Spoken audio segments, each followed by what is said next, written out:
بیاد کوه از پای از دامن کشیدن ها. همین شعر دوست گذاشتم.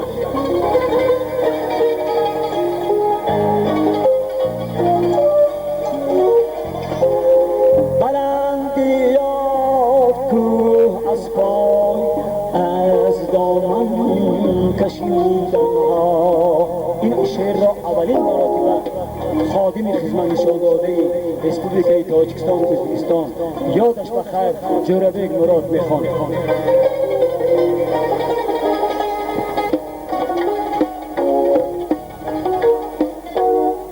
سری سیلاب بر سنگ آمد از بیجا دویدن ها.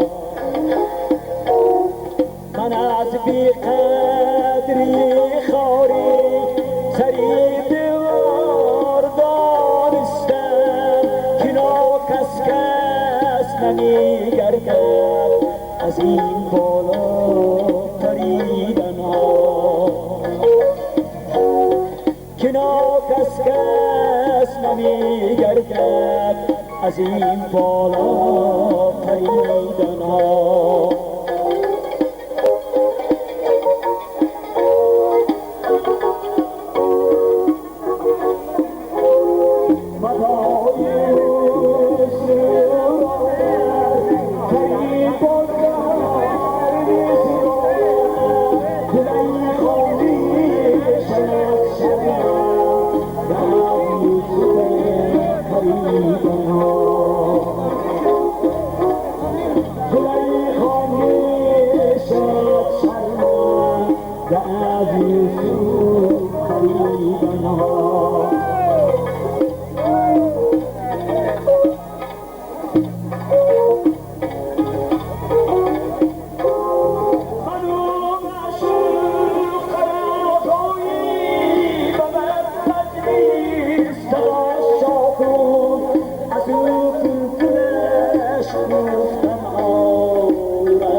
وضعی خوب پسندیدم در بزمی پری رویا زبان از ما گریختن ها یورنگ از رخ پریدن ها.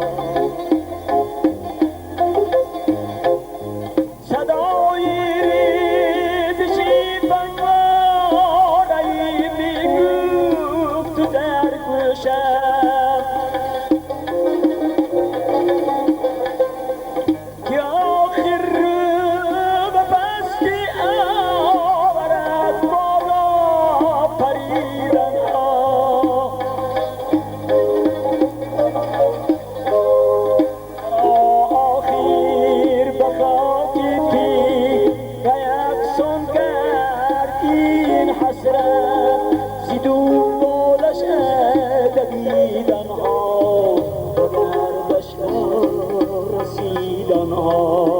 زیدون بالش دویدن ها و گردش رسیدن